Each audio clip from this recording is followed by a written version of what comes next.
Pessoal, abre em Gênesis capítulo 13.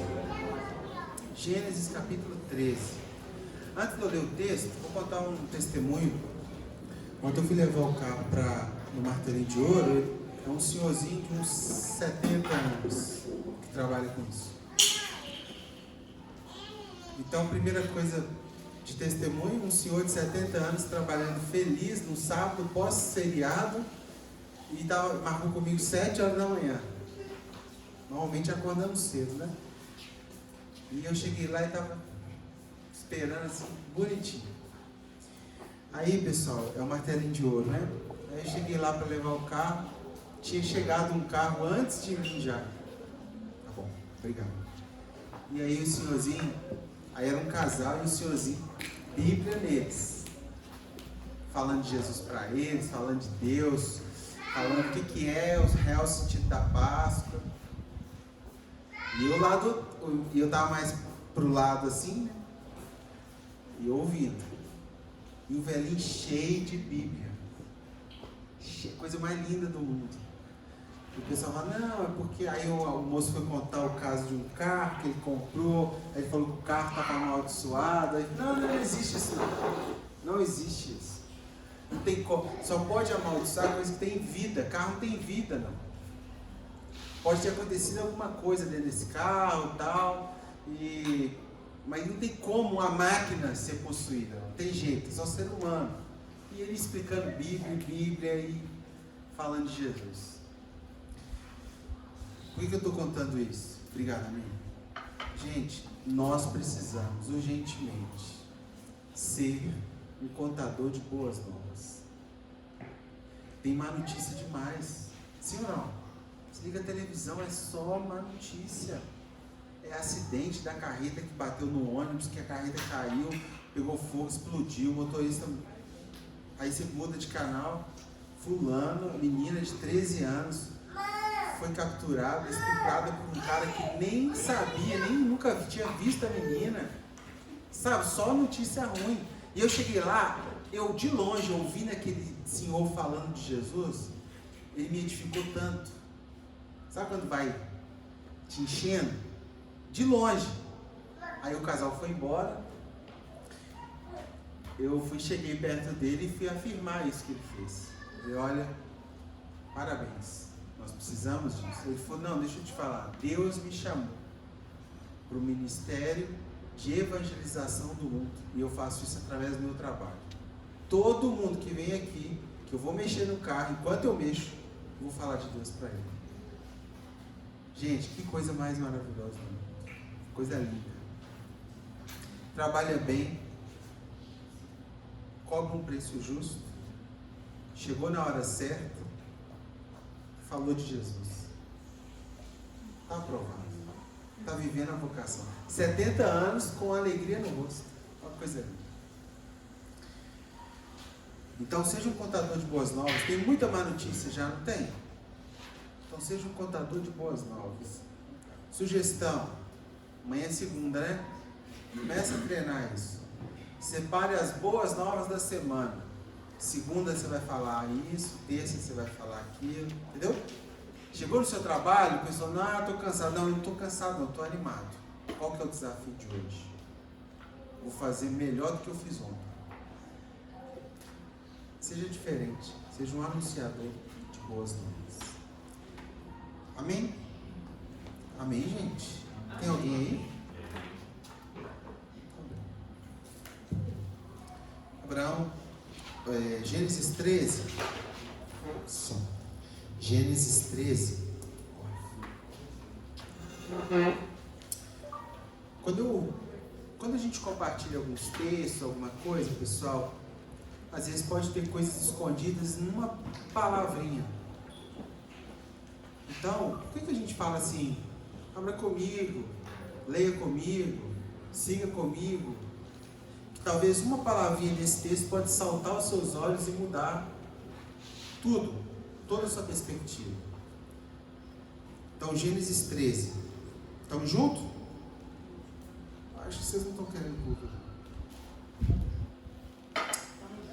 Estamos nada. Gênesis 13, ó. Abrão, com sua mulher e tudo que possuía, subiu ao Neguebe, e Ló com ele. Abrão possuía muitos rebanhos, prata e ouro. Transferiu por etapas do Neguebe a Betel, ao lugar onde tinha fixado anteriormente sua tenda entre Betel e Ai, lugar em que havia construído antes um altar e invocar o nome do Senhor. Também Ló, que acompanhava Abrão, tinha ovelhas, vacas e tendas. O país não lhe permitia viver juntos, pois suas posses eram imensas, de modo que não podiam viver juntos. Por isso surgiram brigas entre os pastores de Abrão e os pastores de Ló. Nesse tempo, cananeus e ferezeus habitavam o país. Abrão disse a Ló: não haja brigas. Versículo 8, Gênesis 13, 8. Não haja brigas entre nós e entre nossos pastores, pois somos irmãos. Tens diante de ti todo o país. Se você for para a esquerda, eu vou para a direita. Se vai para a direita, eu vou para a esquerda. Versículo 10. Ló olhou e viu que a várzea do Jordão até a entrada de Zoar era toda irrigada, como um paraíso, como o Egito. Isso foi antes que o Senhor destruísse Sodoma e Gomorra. Ló escolheu a várzea do Jordão e partiu para o nascente. Assim se separaram os dois irmãos. Abrão habitou em Canaã e Ló habitou nas cidades da várzea, acampando junto a Sodoma. Os vizinhos de Sodoma eram perversos e pecavam gravemente contra o Senhor. Quando Ló se separou dele, o Senhor disse a Abrão, presta atenção: do lugar em que te encontras, olha e contempla o norte e o sul, a nascente e o poente. Todo o país que contemplas, eu darei a ti e a tua descendência para sempre. Tornarei a sua descendência como o pó da terra, se for possível contar a tua descendência. Percorre o país no comprimento e na largura, pois o darei a ti. Abraão levantou acampamento e foi estabelecer-se no carvalhal de Mambré, em Hebrom. Aí construiu um altar ao Senhor. Explicando, Abraão e Ló trabalhou junto, e chegou um momento que ambos prosperaram muito, muito mesmo, a ponto de não poderem mais cultivar os mesmos animais ou os animais no mesmo local. Por quê? Porque se misturava tanto o trabalho quanto os gados, né? As riquezas. E Abraão, para não brigar, virou para Ló e falou: faz o seguinte, escolhe para que lado que você quer. O lado que você vai escolher, eu vou do lado contrário. Aconteceu que Ló olhou e viu para o lado do Jordão e viu as planícies toda verdinha. Viu que tinha riacho, viu a paisagem, e ele escolheu mediante o que estava vendo. Ló escolheu mediante o benefício, o que esteticamente era melhor. E Abraão falou para ele: se você escolher ir para lá, eu vou para lá. E Ló escolheu ir para o lado de Sodoma. O que me chama muita atenção no texto é que Abraão não precisava escolher um lugar, porque Abraão já tinha escolhido o Senhor. E para onde ele fosse, ele queria que o Senhor fosse com ele. Não era questão de um lugar bonito, era questão de estar com alguém, e estando com esse alguém, qualquer lugar que ele chegar seria bonito. Às vezes a gente é colocado para fazer escolhas e os espertos escolhem primeiro. Normalmente os espertos escolhem primeiro. Mas o esperto Ló escolheu um lugar que futuramente se torna Sodoma e Gomorra, de um lugar que o mesmo Abraão tem que ir lá salvar ele e a família dele, porque senão ele morreria junto. Então, assim, cuidado quando os critérios para você tomar uma decisão são apenas estéticos. Cuidado para que você não compre um terreno olhando apenas o benefício e não perguntando se o Senhor estará com você naquele lugar. Interessante que Abraão virou e falou o seguinte: olha, então eu vou para lá. E Deus falou: onde você colocar a planta dos seus pés, eu te dou como herança. Ló escolheu um pedacinho. Deus deu uma terra inteira, um país inteiro para Abraão. Você quer ser esperto? Não escolha com base somente no que você está vendo. Escolha perguntando para Deus se Ele estará com você. Se Ele estiver com você, pode ser no meio do deserto, que é bênção. Você pode não estar vendo nada, que é bênção. Se Deus não estiver com você, pode ser o melhor lugar do mundo. Você está fadado ao fracasso. Amém? Como que a gente tem feito escolhas? Estamos na classe dos espertos que tiram vantagem de tudo, que quer comprar, barganhar para comprar por balança injusta? Ter vantagem sobre tudo? Ou perguntamos ao Senhor se podemos e se devemos, e principalmente se Ele estará conosco para onde a gente for? Isso é legal, não é? Sim ou não? Sim. Porque quando eu vejo que a pessoa é muito esperta e quer escolher primeiro, eu sempre me apego a esse texto. Fala: Senhor, o Senhor sabe, tudo que eu tenho é teu. Se eu ficar por último, que o Senhor esteja comigo. Se o Senhor estiver comigo, eu nunca vou perder nada. Tudo que eu tenho é teu. Isso eu trouxe para a gente refletir sobre as escolhas que temos feito com os nossos dinheiros também, né? E se você puder e quiser, você pode ofertar na vida da nossa comunidade, no sustento dessa missão, no avanço das nossas famílias, né? E principalmente na manutenção do espaço que todos nós utilizamos.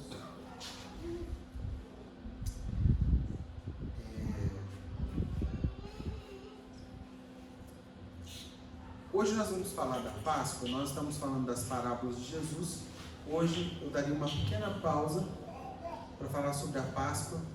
E tem alguns anos a gente não obedeceu necessariamente isso, e eu vou explicar o motivo. Mas esse ano em especial Deus colocou algo no meu coração, principalmente sobre essa nova Páscoa, esse novo olhar da Páscoa mediante Jesus Cristo. Então abre lá de novo o Êxodo capítulo 12, que foi o texto que Maurício leu. Todos sabem essa história?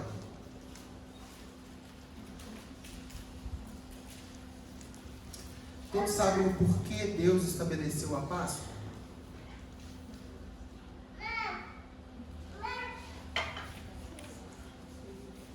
Êxodo 12, esse é o texto que nós vamos usar como reflexão no versículo 1 até o 14.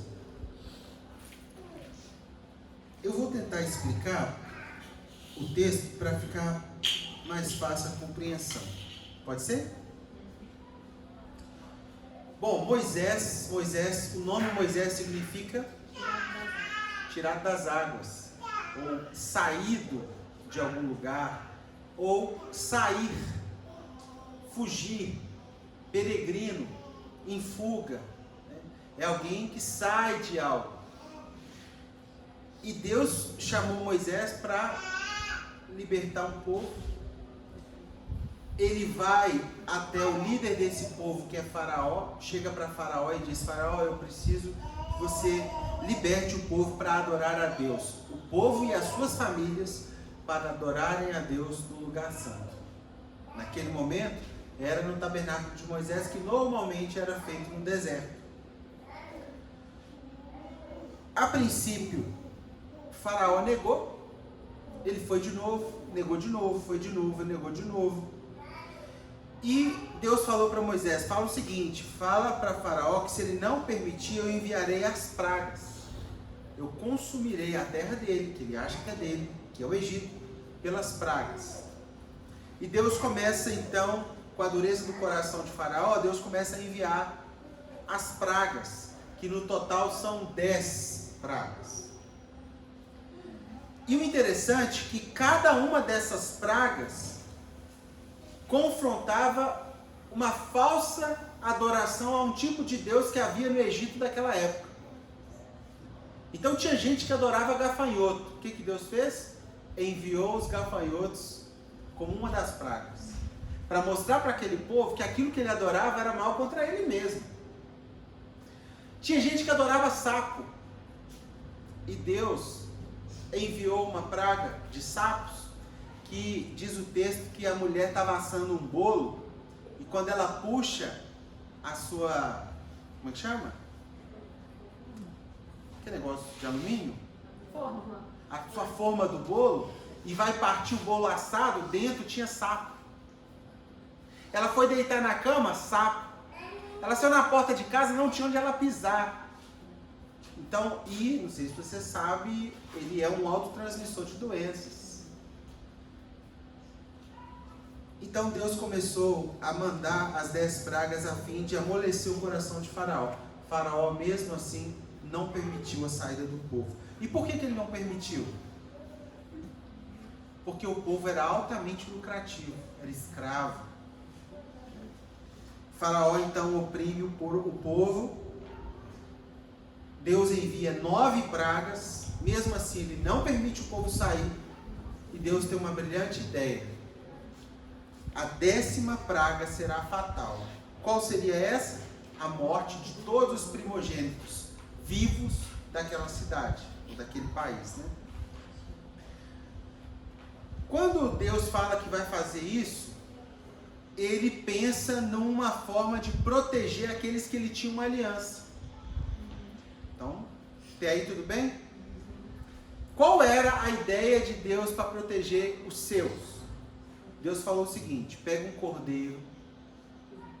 O cordeiro tem que ser novo, não pode ter defeito. Você vai sacrificar, escorrer o sangue dele dentro de uma vasilha, pegar um ramo de planta, molhar no sangue dele, passar nos umbrais da porta a ponto de ficar pingando, e todos aqueles que tiverem aliança comigo vão entrar pela porta deixando o sangue pingar sobre eles. E essas pessoas que tiverem o sangue do cordeiro sobre elas, quando o anjo da morte passar sobre a cidade, essas pessoas não vão morrer. Então o povo fez isso, foi lá, pegou um cordeiro novo, matou, escorreu o sangue numa vasilha, pegou um ramo de planta, passou nas portas, sujaram os seus corpos com o sangue daquele cordeiro e entrou para casa. O que faria com o resto do cordeiro? Deveria ser assado ao fogo e não poderia sobrar nada. Deus estabeleceu o churrasco. Eles tinham que entrar para dentro da porta, do umbral, pegar aquele animal que foi morto, tirar do sangue e fazer um churrasco com ele. Ideia boa de Deus, sim ou não? Churrasquinho? Desce bem? Igual aquele do final do ano? Torrezinho de barriga? Aqui os dias. E aí, meus irmãos, as pessoas fizeram isso. E Deus enviou o anjo da morte. E naquela noite morreu todos os primogênitos do Egito. Então Faraó levantou de manhã com milhares dos seus soldados, pranteando a morte dos seus filhos. Aqueles que não tinham uma aliança com Deus. Essa cerimônia de matar o cordeiro, tirar o sangue, passar na plantinha, passar nos umbrais, salpicar o corpo das pessoas, assar ele dentro de casa, com alguns outros elementos, sejam ele pão sem fermento, ervas amargas, se tornou naquele momento uma memória, um registro do que Deus faria para libertar aquele povo e do momento que aquele povo estava passando ao lado de Deus. Então a erva amarga era para eles não esquecer que um dia eles eram escravos e agora seriam livres. O pão sem fermento, para eles lembrar que um pequeno pecado pode levedar a massa toda. Então não pode ter fermento. E outros elementos, né, que a Páscoa judaica remete a essa memória de Deus para com aquele povo. Páscoa significa em hebraico Pessah, né? Que é passagem sobre. É alguém que passa sobre um lugar, no caso o anjo do Senhor, né? E ao passar ele passa por cima das pessoas. Aqueles que tinham uma aliança com o verdadeiro Deus são poupados, os que não tinham são mortos imediatamente, de forma fulminante. Isso foi um juízo, irmãos, aplicado em todos os deuses do Egito e principalmente ao Deus do coração de Faraó, porque ele achava que ele era um Deus. Normalmente os cargos de liderança de governo instituíam as pessoas uma autoridade para além do que deveriam. Faraó, naquele momento, o cargo, né? Você sabe que o nome dele não é Faraó, Faraó é o cargo. É tipo prefeito, presidente, ele tinha um nome lá. Mas o Faraó era um título em que as pessoas o adoravam como Deus. Então Deus mostrando que ele não era nada, ele era só um homem. Originalmente a Páscoa é uma festa para aqueles que são libertos pela obediência direta a Deus.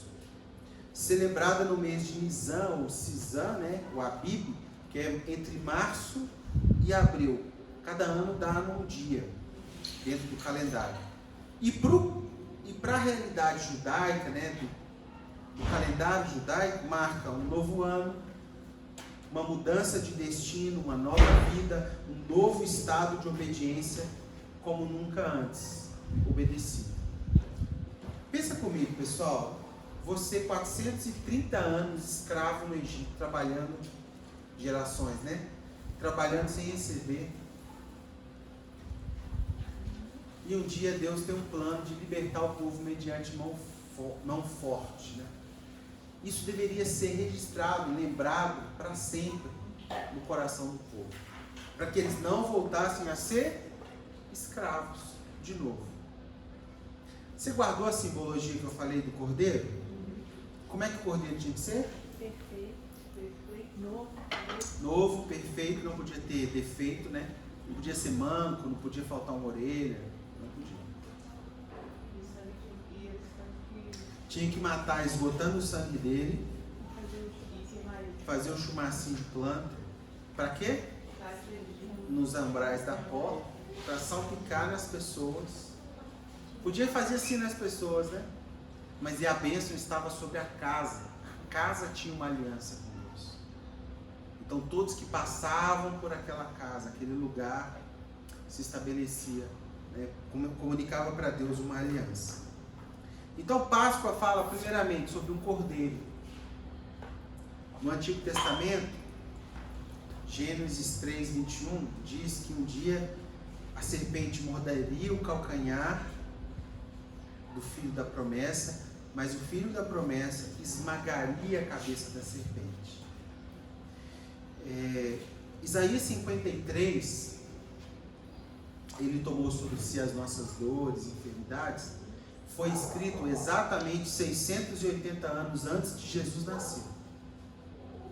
E quando você lê Isaías 53, como ovelha muda ao matadouro, como cordeiro muda ao matadouro, é uma profecia que vai se cumprir na pessoa de Jesus. Quando você olha para João capítulo 1, versículo 29, a primeira fala de João Batista a respeito de Jesus é qual? Alguém lembra? João Batista vê Jesus passando do outro lado, João Batista batizando. Este é o Cordeiro de Deus que tira o pecado do mundo. E ele está falando isso num cenário conhecido, num cenário de judeus que conhecem o estabelecimento da Páscoa, que conhecem os rituais da Páscoa. Em João 1,36, Jesus se aproxima de João Batista, e João Batista fala: eu não sou digno de te batizar. Ele falou: me batize para que se cumpra. Mas você é o Cordeiro de Deus, me batize para que se cumpra.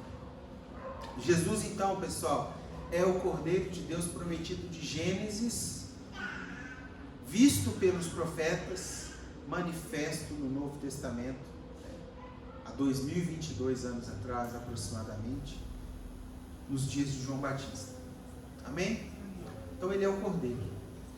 Outra coisa, você sabia a importância do sangue? Vou te dar um exemplo. Lá em Gênesis 4, quando fala que Caim matou Abel, como que Deus argumentou para Caim que Abel tinha sido morto?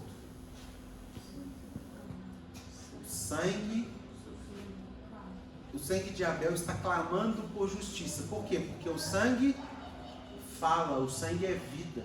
Não sei se você já passou por algum episódio assim, mas você já chegou em algum lugar, alguma cena, que tinha acabado de acontecer um homicídio, ou alguém tinha acabado de morrer, e parece que aquele lugar está clamando, seja feita justiça, essa pessoa não podia ter morrido, ou foi feita justiça.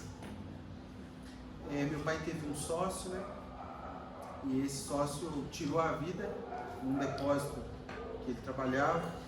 E eu fui uma terceira, quarta pessoa a chegar lá. Quando eu cheguei naquela cena, eu lembrei desse texto, porque a sensação era que assim, por que isso aconteceu? Algo queria respostas. Por quê? Porque o sangue tem uma voz e ele sempre vai clamar por algo. Em Êxodo 12:13, o sangue será vossa senha nas casas onde estiveres. Quando vir o sangue, passarei adiante. Então o sangue tem um papel crucial na marca dessas novas famílias de Deus, desse povo liberto pela mão forte de Deus. Agora olha aqui que Hebreus capítulo 9 fala sobre o sangue. Hebreus 9:11.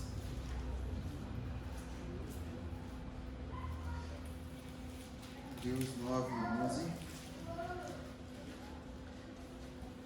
Ao contrário, Cristo vindo como sumo sacerdote dos bens futuros, usando uma tenda melhor e mais perfeita, não feita por mão humana, isto é, não deste mundo criado, levando não sangue de bodes e bezerros, mas o seu próprio sangue, entrou uma vez para sempre no santuário e obteve o resgate definitivo. Pois se o sangue de bode e de touro e a cinza de novilhas aspergidas sobre os profanos os consagram com uma pureza corporal, quanto mais o sangue de Cristo, que pelo Espírito Eterno se ofereceu sem mancha a Deus, purificará nossas consciências de obras mortas, para que demos culto ao Deus vivo. Se o sangue daquele cordeirinho sem defeito tinha um peso, o sangue de Cristo derramado na cruz, vertido sobre mim e você, tem um peso superior. Jesus, você percebe que ele não muda a lei cerimonial, ele a cumpre nele mesmo. Jesus não, vamos destituir a Páscoa. Não, eu me torno cordeiro, é pelo meu sangue que se estabelece uma nova Páscoa. Nova não em detrimento da antiga, mas em relação à nova aliança, no meu sangue. Então Páscoa fala de um cordeiro e fala de um sangue. E fala também de um resgate. 1 Pedro capítulo 1, versículo 18. 1 Pedro 1, 18. Pois se vocês quiserem, eu posso compartilhar os textos por escrito.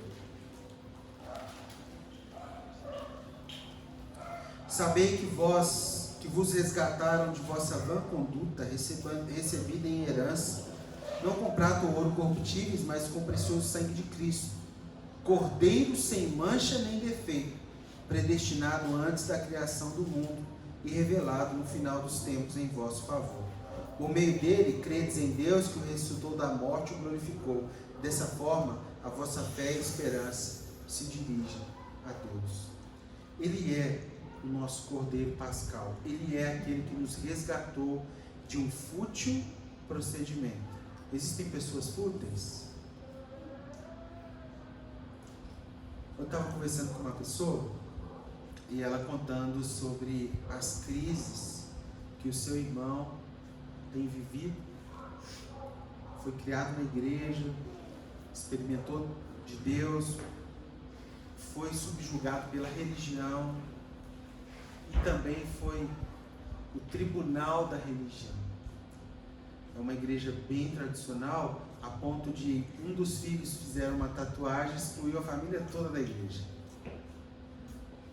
E aí ela no século 21, 22, sei lá que nós estamos, falou: você pastor, você podia me ajudar a entender que o meu irmão vive em profunda crise de não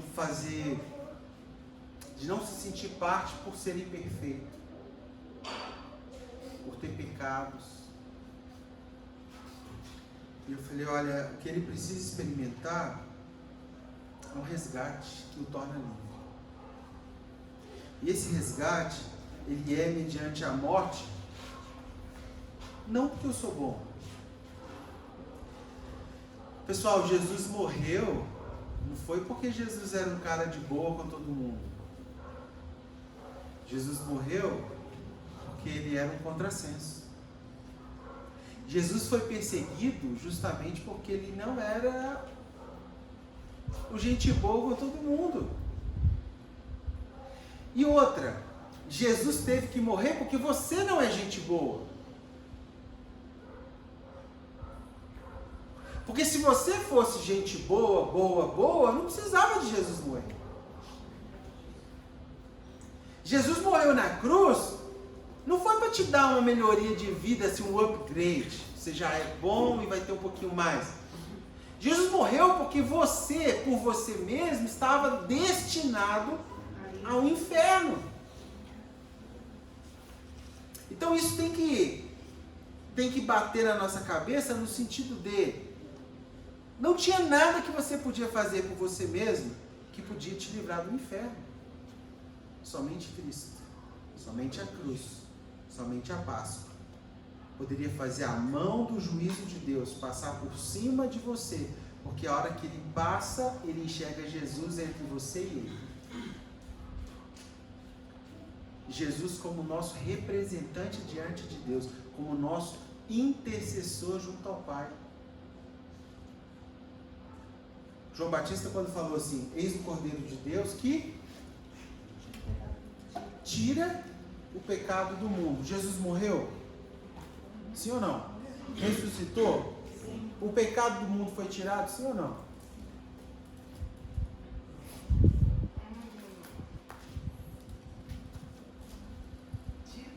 Vou te ajudar. Fala de novo. Jesus veio, foi enviado para restaurar e resgatar a humanidade do seu pecado mortal, destinado ao inferno. Ele morre na cruz, o Cordeiro de Deus, morre na cruz, ressuscita ao terceiro dia, sobe aos céus, está à direita do Deus Pai. Ele cumpre o que João Batista viu ou não? Tira ou não tira o pecado do mundo?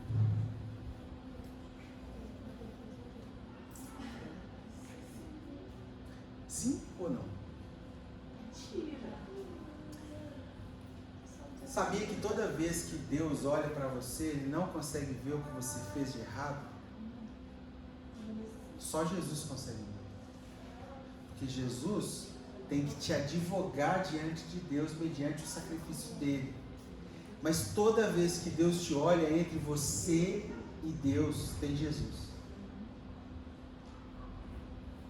Deus não conhece mais pecado, pessoal. Deus só pode saber sobre pecado mediante Cristo. Esse mundo condenado ao pecado, entre esse mundo condenado e Deus tem Cristo, mediador de uma nova aliança no sangue dele. Deu para entender isso? Não quer dizer que você não peca. Não quer dizer que o pecado não está ainda no mundo. Quer dizer que Deus, quando envia o seu Filho, é para uma obra total de tirar o pecado do mundo. E isso será feito de forma total na volta de Cristo, no estabelecimento do reino eterno dele. Então, Páscoa fala sobre um cordeiro, um sangue, um resgate e uma remissão. Remissão é isso que eu acabei de dizer. É você tirar alguém que era escravo, que estava em prisão, e dá a ela uma carta de alforria. Um mandado de... Como é que chama? Cadê o meu advogado, gente? Chama... alvará de soltura. É você destinado a cumprir 30 anos de prisão ou prisão perpétua. Alguém bate na sua cela e fala: você está livre. E aí aquele espanto assim: livre de quê? Como? Quando? O juiz negou a sentença? Não, ele cumpriu. Mas cumpriu na pessoa, na vida de outra pessoa. Mas quem é essa pessoa? Eu cometi um erro gravíssimo. Quem poderia tomar o meu lugar e ser condenado no meu lugar? O próprio Deus. Por amor àquele que Ele criou, condena o Filho dele, ou seja, Ele mesmo, para nos dar a vacina de salvação. Isso é muito doido, não é, gente? Sim ou não? É difícil de entender, não é? Você quer uma outra? Pega essa, que eu já estou inspirado. Não, depois eu conto. Vocês não estão entendendo. Depois eu conto. Então, Páscoa fala sobre um resgate, sobre uma remissão, sobre um sangue, sobre um cordeiro. E fala sobre uma redenção. Abre lá, Efésios 1, 7. Vocês não estão querendo nada comigo. Efésios 1, 7. Sabe que eu fico de cara? Sabe que eu fico de cara? Que essas coisas acontecem tudo de forma figurada, que para o judeu era fácil olhar e falar: não é possível, é ele. Ele fala de um cordeiro no Antigo Testamento, ele vem e se apresenta como um cordeiro de Deus. Fala sobre o sangue que purifica pecado, ele vem e fala sobre o sangue dele na nova aliança, no meu sangue. Não é doido isso? É muito doido. Entendeu? Aquele que não come da minha carne não tem parte comigo. Ou seja, o churrasco lá do... vocês vão me assar daqui a pouco. E ele desce às regiões baixas do inferno, né? Os 3 dias mortos. Leva cativo o cativeiro, vai lá, liberta as pessoas presas no seio de Abraão, aguardando a inauguração do céu. Leva com ele. Ou seja, o cara... Não, Jesus é diferente. O cara é diferente. Efésios 5, 1. Não, desculpa, Efésios 1, 7.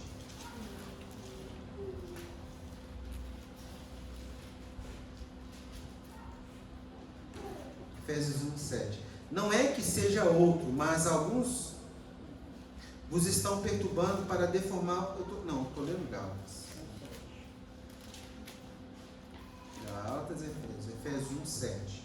Por ele, por meio do seu sangue, obtemos o resgate, o perdão dos pecados, segundo a riqueza da sua graça, nos fez transbordar em toda espécie de sabedoria e prudência, dando-nos a conhecer o seu destino secreto, estabelecido de antemão por sua decisão, que haveria de se realizar em Cristo, ao cumprir o seu tempo, que o universo, o celeste e o terrestre, alcançasse a sua unidade em Cristo.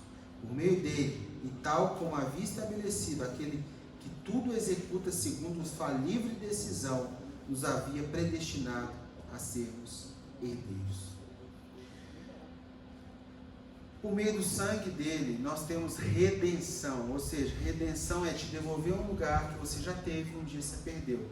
Quem que tinha um lugar ao lado de Deus? O Adão. O Adão, feito em imagem e semelhança de Deus, não deveria ter saído daquela posição. Deus, quando envia Jesus, ele quer nos devolver essa mesma posição que Adão tinha de relacionamento com o próprio Deus. Desenhando e entrando na conclusão. Na antiga aliança, nós tínhamos uma cerimônia, um dia que registrava a libertação de um povo. Na nova aliança, em Hebreus 8, fala que é a superior aliança.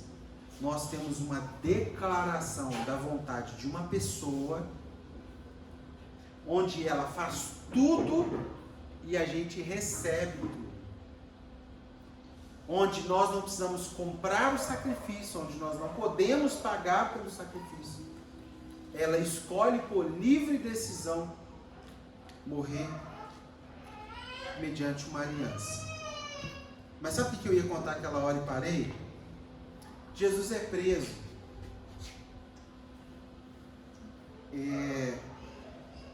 Jesus está orando no Getsemane. No Getsemane significa espremer para sair óleo. Máquina de espremer, algo assim. Jesus está orando, pingando sangue, suando e pingando sangue, em aflição. Eles chegam e o prendem. E sabe que dia que eles fazem isso?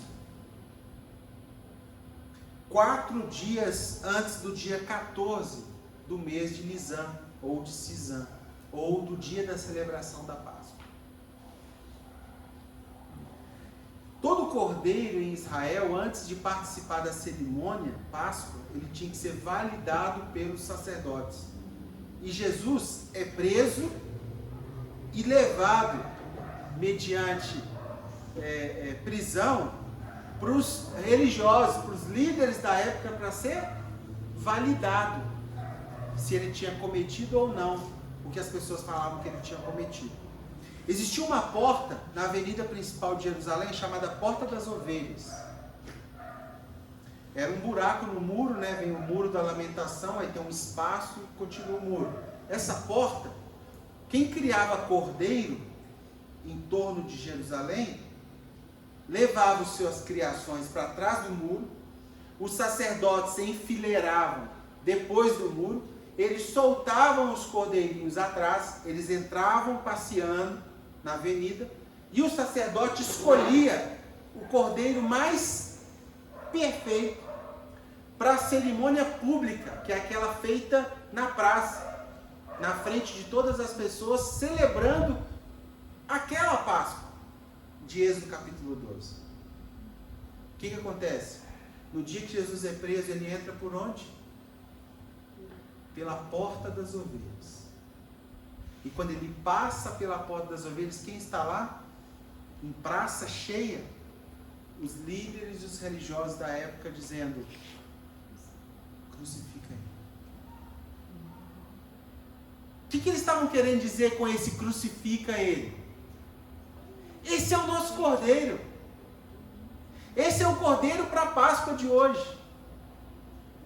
E detalhe, em Mateus 21, fala que Jesus entra exatamente no mesmo dia que os cordeirinhos seriam soltos, para escolher um, para a cerimônia pública. Jesus então vai preso. Fica preso por quantos dias? 3 dias. Nesses 3 dias, ele é enviado para Caifás, depois para Pilatos. Pilatos manda para Herodes, Herodes volta para Pilatos. E sabe qual é o testemunho de todos eles? E por que eles não veem defeito nenhum? Porque tinha que ser um cordeiro sem defeito. Está lá em Mateus 26. Tem alguém aí? E depois de comprado, sabe, detalhe, sabe quanto que era cada animalzinho desse era vendido?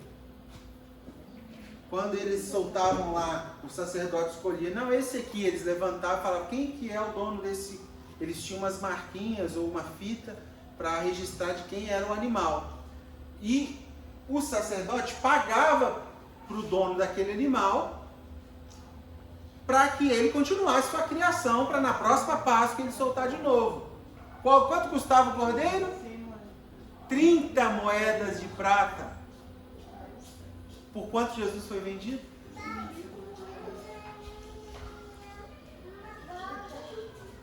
Depois de comprado, esse animal era levado para um lugar validado, eles olhavam a patinha, não podia ter defeito, os dedos, tinha que ser sem defeito. Jesus é validado por 3 dias E tudo isso, pessoal, acontecendo na cara do judeu, e o judeu não conseguia saber. Agora o que eu ia falar aquela hora, detalhe. Quando vai para Caifás, Pilatos e Herodes, ninguém quer decidir, Pilatos tem uma ideia. Fala, ó, eu sei que tem um homem preso, que estuprou muitas mulheres, que matou muitas crianças. E quando eu mostrar esse preso em praça pública no dia da Páscoa, eles não tem lógica, eles vão ter que soltar Jesus, porque Jesus não cometeu nada. Inclusive a mulher de Pilatos, como é que ela chamava mesmo? Como é que ela chamava? Esqueci o nome dela. Herodias? Não. Eu sei que a mulher de Pilatos chega para o marido e fala, não toque nesse homem, esse homem é santo, não tem defeito. E aí aquele homem perturbado, ele fala assim, não, eu tive uma ideia, eu vou mostrar, como é que chamava o preso? Barrabás. Mostrar Barrabás e vou mostrar Jesus. Isso depois de Jesus ter apanhado e estar numa ferida só, uma ferida aberta, né? Não tinha duas feridas, era uma só. Quando mostra Barrabás, o povo começa a gritar o que, gente? Sabe o que significa o nome Barrabás? Filhos de Aba. Aba é pai, né? A-B-B-A. Filhos do pai. Sabe quem que é Barrabás? Barrabás ali era eu e você, condenado para sempre. Que fomos substituídos a nossa morte pela pessoa de Cristo. Nós, presos indignamente, ou dignamente, seríamos substituídos por um homem que não cometeu nada, mas que escolheu nos salvar. Então Barrabás representa a humanidade condenada à prisão perpétua, que recebe libertação mediante a pessoa de Jesus Cristo. Por isso aqueles homens estão, solte Barrabás. Por quê? Porque Barrabás é uma figuração de toda a humanidade. Eu e você somos Barrabás, liberto. E aí Jesus, então, é condenado à morte de cruz. Gente, a crucificação, tem um livro, acho que é Anatomia da Cruz, um negócio assim, eu tenho o título ali. Mas ele explica as etapas humanas, é um médico, né, que escreve as etapas do Calvário, assim, da crucificação de Cristo. E tem gente que coloca um paninho, né? Na verdade, Jesus foi morto pelado. E isso para o judeu já era uma morte. Então aqueles homens, inclusive, dizem que Barrabás e aqueles dois homens na cruz eram da mesma gangue. Quando manda chamar Barrabás, Barrabás se apresenta, ele sabe que os dois amigos dele já foram crucificados. Já estavam lá. Ele falou, chegou a minha vez. Agora é minha hora. E aí Jesus troca de lugar com ele, e Jesus vai para o lugar que deveria ser de Barrabás. E acho que o Felipe falou isso esses dias, né? Jesus liberta um dos ladrões, por ele crer e não precisar fazer nada para isso, somente crer, mas também deixa que um seja condenado para que ninguém se iluda, que é fácil demais, que é qualquer preço, porque a graça não foi de graça, ela custou tudo de Deus. A Lídia tem 2 filhos, começando a carreira de novo. Se eu pedir para ela um emprestado, mas com risco de não voltar mais, pegar uma faquinha amolada ali e falar, Lídia, ame os seus irmãos, ame toda a igreja, deixa eu sacrificar o seu filho.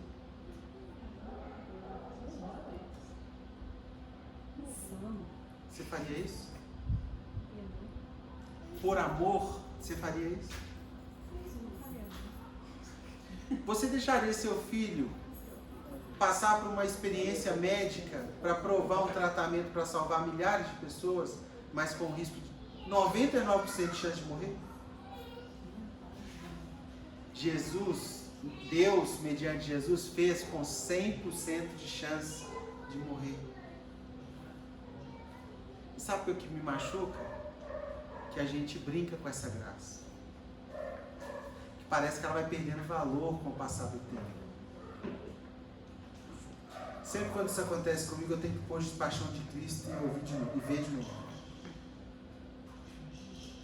Porque não foi de graça, gente. Custou tudo. E tudo de Deus. Nós, pais,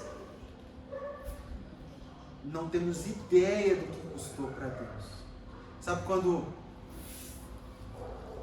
Jesus, cravado na cruz, olha para o céu e fala: por que você me abandonou? Os teólogos vão dizer que ele percebe como se Deus estivesse de costas. Porque nem Deus, como Pai, suporta ver o que fizeram com o filho dele. Ó, eu vou te contar uma coisa. Quando seu filho chega da escolinha mordido pelo coleguinha, você já quer ir lá e torcer o pescoço do coleguinha. Sim ou não? Se alguém bate no seu menino de longe, você vê que é injusto, é uma outra criança, mas se deixar, você pega outra criança. Você corta ela. Não é justo, é meu filho. Deus, pacientemente e movido de amor, viu aqueles homens dar 3 sessões de 40 chibatadas menos uma em Jesus. Bater com um azorrague, que era um pedaço de madeira, pedaços de couro e na ponta ossos e pedaços de ferro, a ponto daquelas partes tirarem pedaços inteiros do corpo de Jesus. Imagina você, Deus Pai, aqui, imagine Maria, mãe, que amamentou Jesus, ajoelhada de frente à cruz, com a mão no chão, apertando as pedras, assim, de dor, de não aguentar mais. Então, meus irmãos, eu estou falando isso para nos constranger. Não foi de graça. Custou muito caro a morte de Jesus. Bom, para finalizar, Jesus estabelece a nova Páscoa. A Páscoa judaica é uma Páscoa. A Páscoa cristã é outra Páscoa. A Páscoa judaica, ela pode ser celebrada em memória do que Deus fez para aquele povo, naquele contexto e naquela época. Todos os elementos têm um significado? Tem. É legal saber o significado? É legal. Mas quando Jesus estabelece a nova Páscoa, nele, ele só utiliza 2 elementos: o pão e o vinho, simbolizando que essa nova aliança, não nova em detrimento da velha, mas nova como superior à velha. Essa aliança seria feita no sangue e no corpo dele. Isso está lá em Lucas 22. Jesus, ele estabelece, abre lá comigo, um novo memorial. Vocês vão fazer agora, como igreja cristã protestante, né, que nasce posterior a isso aqui em memória de mim. Lucas 22, 14. A outra, né? Eles vão dar vacina nos nossos meninos, a gente quer bater na pessoa. A pessoa quer o bem dos nossos filhos, sim ou não? Só que a hora que ela enfia aquele negócio, dá uma vontade de você voar na cara dela. É um negócio dolorido, esse negócio de vacina não presta não. Eu não vou mais não, já fui bastante. Agora eu paro o carro lá, deixo a Rebeca aí, se eu escuto... Lucas 22, 14. Quando chegou a hora, pôs-se à mesa com os apóstolos e disse: como desejei comer convosco esta vítima pascal antes de minha paixão. Eu vos digo que não tornarei a comê-la até que alcance seu cumprimento no reino de Deus. E tomando a taça, deu graças e disse: tomai isso e reparte entre vós. Eu vos digo que daqui por diante não beberei do fruto da videira até que chegue o reinado de Deus. E tomando um pão, ele deu graças, o partiu e disse: isso é o meu corpo, que é entregue por vós. Fazei isso em memória de mim.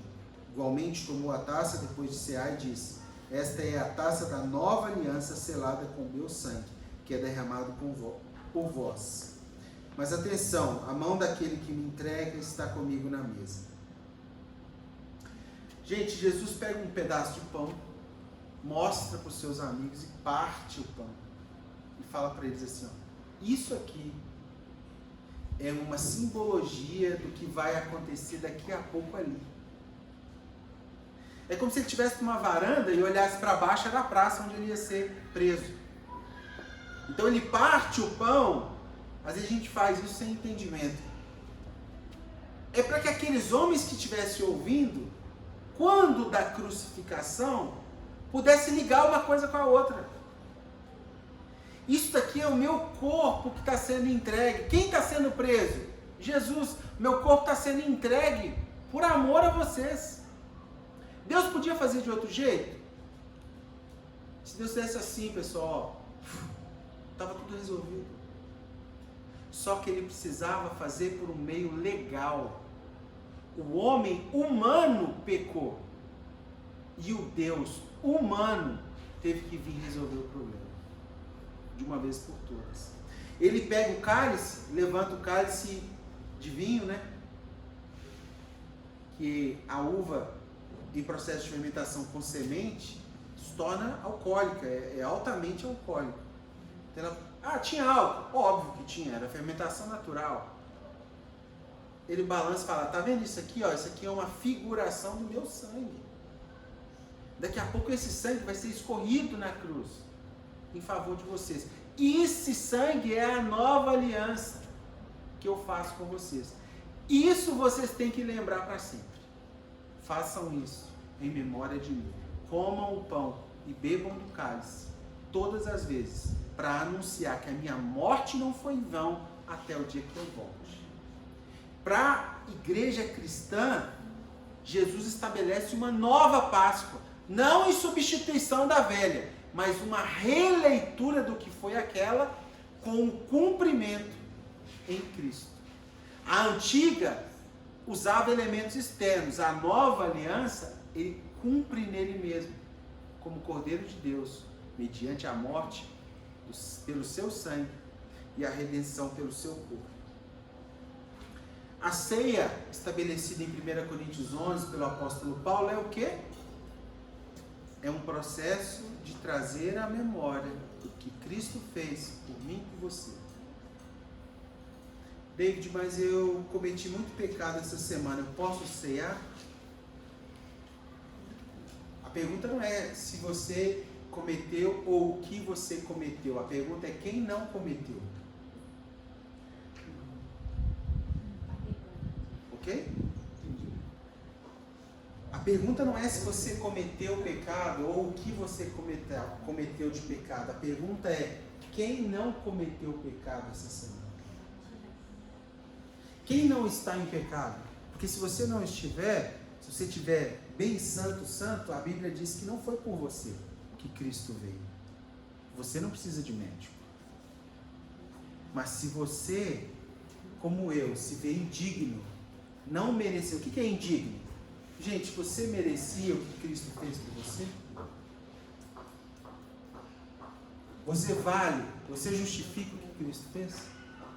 Se Deus olhar somente para ali e falar assim, deixa eu ver se vale a pena eu morrer na cruz. Vamos ver a Lídia, a conduta dela.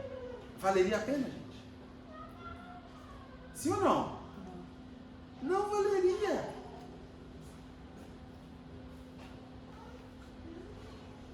Todos nós somos pecadores, carentes da graça e do renovo de Jesus. Todas as vezes que nós pudermos cear, a gente tem que lembrar, não é se eu estou certinho e posso cear, é eu preciso do perdão de Deus de novo. Comece de novo, não manifeste o seu juízo, Ou eu posso orar com juízo? Podemos orar com juízo? Tem ninguém... Eu cheguei num lugar onde um cara disse assim, mas tem que estar alinhadinho, né, para participar da ceia, não pode estar cometendo nada de errado e tal. Eu falei, mas para que então essa pessoa ceia? Porque a ceia é a manifestação do perdão de Deus sobre os seus pecados. Se ela não tem pecado, para que ela ceia?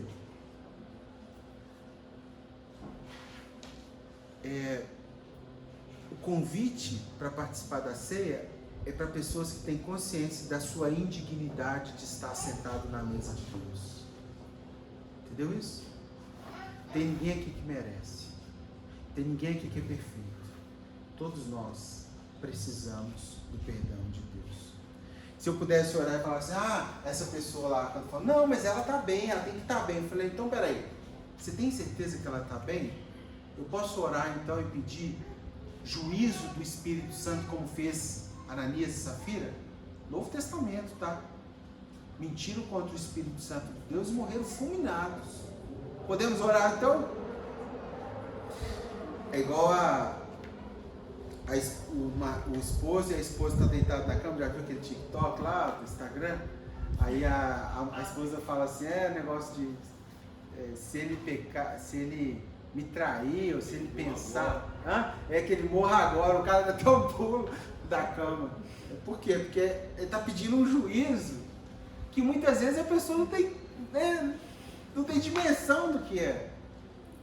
O que Cristo veio fazer, pessoal, custou caro e deve ser relembrado com temor, com memória, que a gente precisa dele.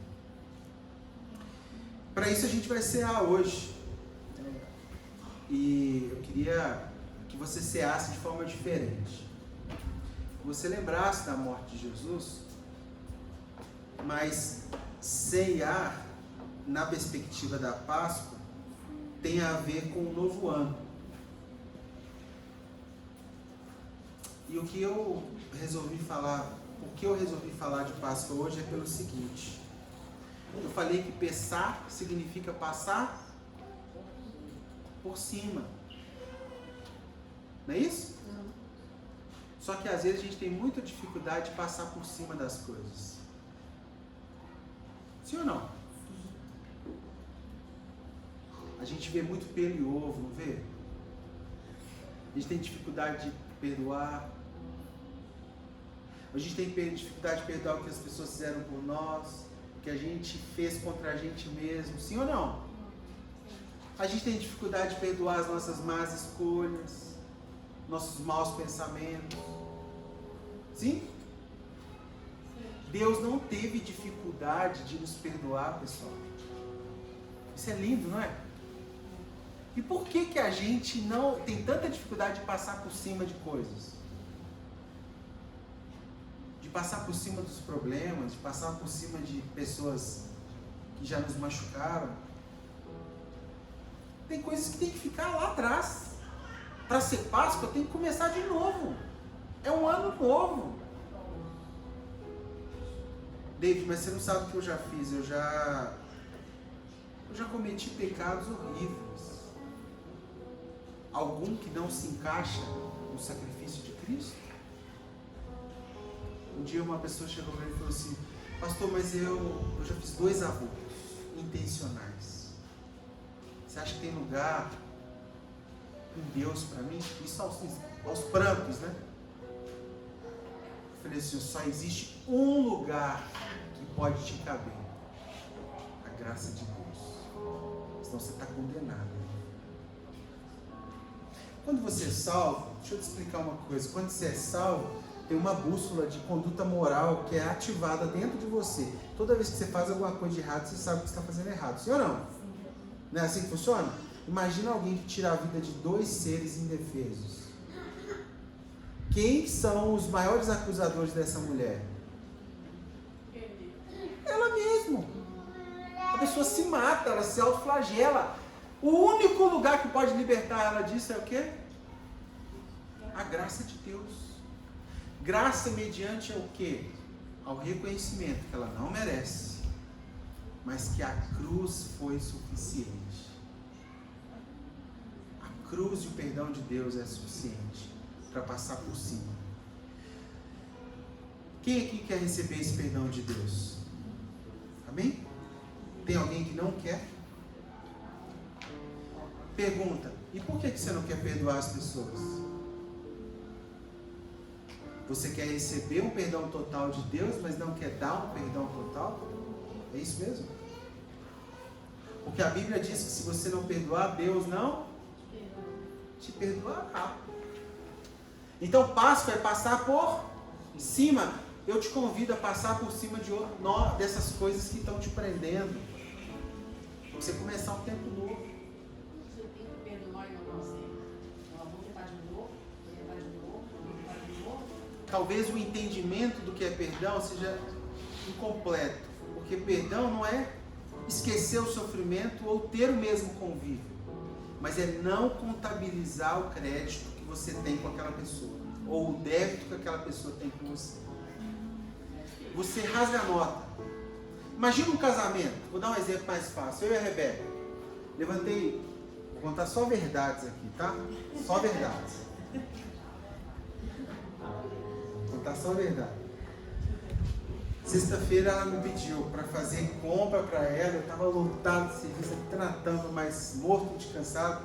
Fui fazer a compra para ela de uns negocinhos que ela precisava pôr na cesta. Lotados, sexta-feira, quinta-feira, sexta-feira, feriado. Eu estava assim, extenuado. Eu fui. Tive uma ideia. Fiz a compra. Ela precisava, um tanto de coisa me passou a lista. Ainda fui na floricultura. Quer dizer, não precisava comprar nada na floricultura, mas fui lá comprar um negócio para ela. Uma rosa. Tinha muito tempo que eu não comprava flores para ela. E trouxe. Quando eu entreguei para ela, eu poderia pegar meu caderninho e anotar lá, crédito, fiz compra. Né, Lídia? Mandei ela pro salão esses dias. Aí eu colocaria lá, salão, fiz compra, comprei flor, mandei mensagem durante o dia. Poderia ou não?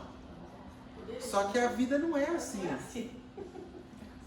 E quando as pessoas erram com a gente pega o nosso caderninho e anota lá, débito, fulano está me devendo, fez isso contra mim. Deus sabe o que ele fez, pessoal? Ele pegou o caderninho de dívida que você tinha com ele e não rasgou uma folhinha, não. Ele jogou o caderno fora. Entendeu isso? Então não tem lugar para ter caderno de crédito e débito, anotação.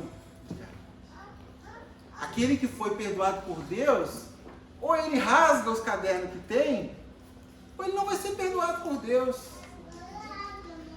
Tá bom, pastor, mas eu perdoei, eu tenho que amar do mesmo jeito, conviver com a mesma... Não! E você vai esquecer o que aquela pessoa fez com você? Não, de jeito nenhum. Deus te fez com memória. É para você não fazer burrice de novo. Aquela pessoa vai estar lá. Mas você não vai mais cobrar o crédito daquela pessoa. Você deu como pago mediante a cruz de Cristo. Amém? Vamos cear, meus amigos. 1 Coríntios 11 vai falar para a gente sobre a ceia. E ele fala que é para a gente fazer isso até o dia que Jesus voltar. E é isso que a gente vai fazer hoje. Quando você cear, lembre do porquê você precisa.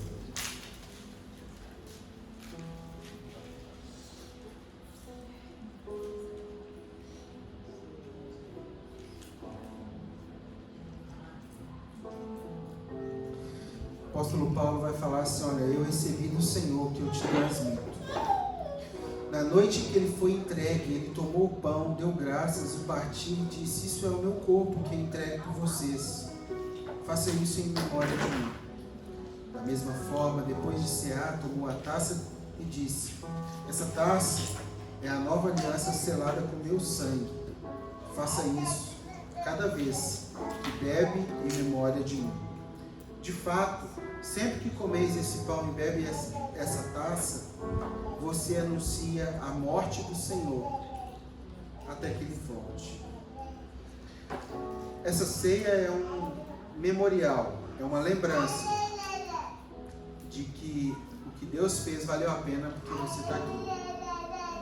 E é isso que nós queremos lembrar hoje. Pegue os elementos e ore comigo.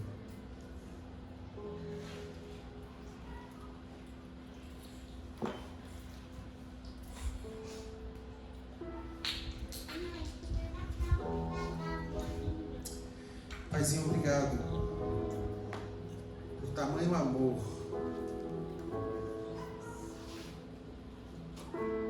por obstinado amor naquela cruz. Obrigado por perdoar os meus pecados. Obrigado por morrer em favor dos meus pecados. E obrigado por me ensinar e me desafiar a rasgar os meus cadernos de crédito e débito. Os meus cadernos de cobrança. Na verdade, eu sou devedor do Senhor para sempre. Pela gratidão ao Senhor para sempre. Obrigado pelos elementos da Páscoa, da nova Páscoa cristã, o corpo e o sangue de Cristo materializado nesse cálice e nesse pão. Que ao cearmos, tenhamos consciência do favor e da graça que está sobre nós. Obrigado pelo amor com que nos amamos. Em nome de Jesus. Pode comer do pão e tomar do cálice.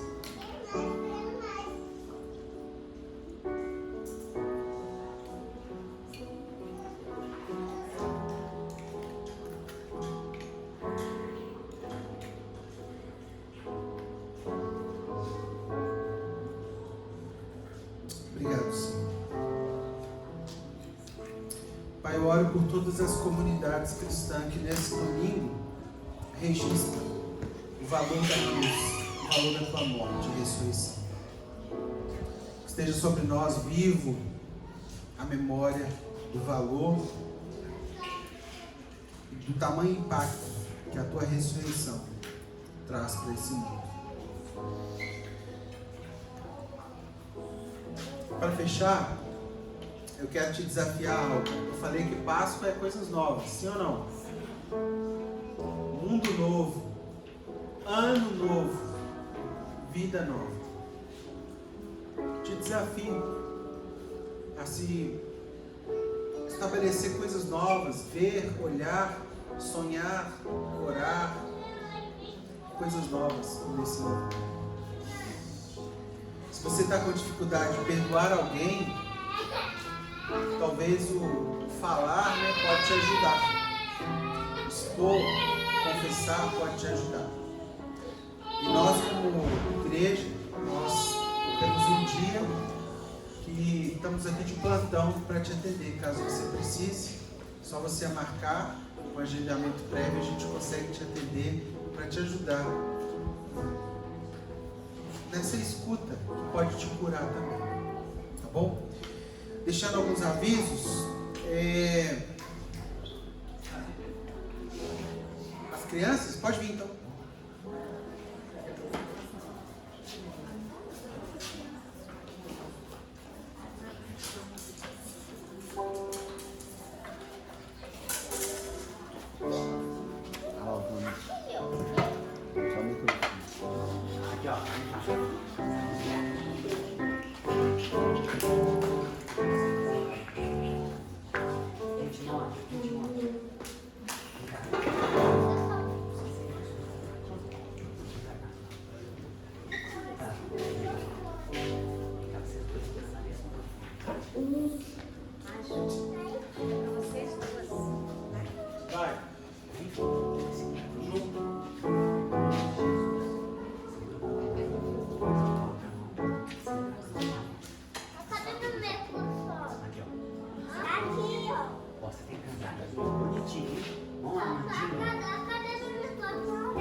Vamos lá, ó. 1, 2, 3.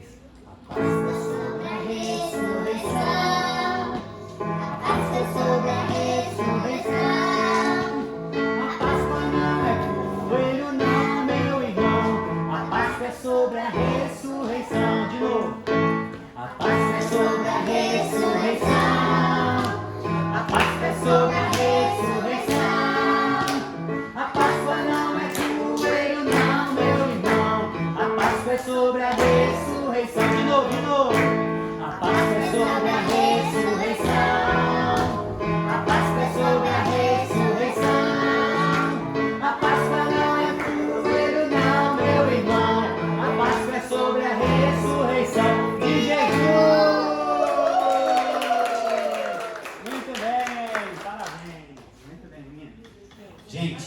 só ler um texto para vocês. Vamos ficar aqui, amigos.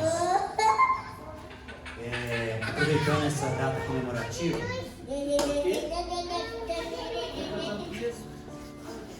Pode se assentar, por favor, gente, um segundinho.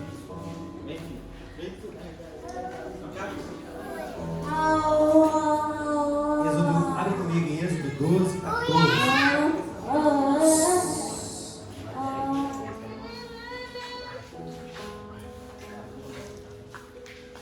Gente, Êxodo 12, 14, o David deve ter falado sobre esse texto hoje, mas eu queria falar de um ponto importante para a gente. O celular dá problema na hora. Que é a instituição da Páscoa. E aí eu queria tocar num ponto que é o seguinte.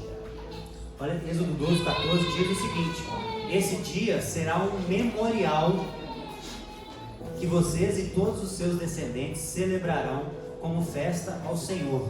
Celebrem-no como decreto perpétuo. E aí no verso 25 diz o seguinte: quando o Senhor passar pela terra, verso 25, desculpa. Quando entrarem na terra que o Senhor teu Deus prometeu dar a vocês, celebrem essa cerimônia. Quando seus filhos perguntarem o que significa essa festa, vocês responderão: é o sacrifício da Páscoa do Senhor. Então o que Deus pedagogicamente fez? Ele institui festas memoriais para que isso eduque a nossa alma. Então as festas, a Páscoa, o Natal, todas as festas cristãs são instituídas por Deus para educar a nossa alma. Então todo ano a gente repete isso para educar a nossa alma, para a gente relembrar que Jesus morreu, ressuscitou. E Paulo em 2 Coríntios diz que o Deus desse século cegou o entendimento dos incrédulos. E a palavra cegou ali significa embotar o discernimento mental. Então o que a gente percebe na nossa cultura? Deturpam tudo, né? Não só as festas, mas deturpam tudo. Para quê? Para que isso embote o nosso discernimento. E Deus institui as festas exatamente para que isso eduque a nossa alma. Então eu queria incentivar vocês a não deixarem que as festas cristãs sejam apenas uma nota de rodapé. Então, por exemplo, domingo, muitas famílias geralmente fazem uma maior festa, escondem ovos, fazem caça aos ovos, e aí no finalzinho fala assim: olha, mas a verdadeira Páscoa é Jesus. Então é o seguinte, tratam a verdadeira Páscoa como uma nota de rodapé. Então eu queria incentivar vocês. Ano que vem eu já estou até pensando em fazer, na sexta-feira, fazer um sepulcro lá em casa, colocar um bonequinho como se fosse Jesus morrendo, e no domingo de manhã tira o bonequinho para Tabita olhar e ver o sepulcro vazio de manhã. Então isso tem que ser, isso vai ficar firmado no coração dela como a Páscoa. Então quando ela lembrar de Páscoa, não é que não pode ter um chocolate, mas eu já estou tentando desassociar coelho, por exemplo, coelho é um animal, não é um coelho da Páscoa, né? Ovo é um ovo de chocolate, não da Páscoa. Então eu tenho tentado desassociar isso, para quê? Para educar a alma dela. Então eu queria incentivar vocês a pensarem sobre isso e tomar cuidado com esse embotamento que a nossa cultura tem trazido para nós nessas festas, tá bom? Deus abençoe vocês. Os avisos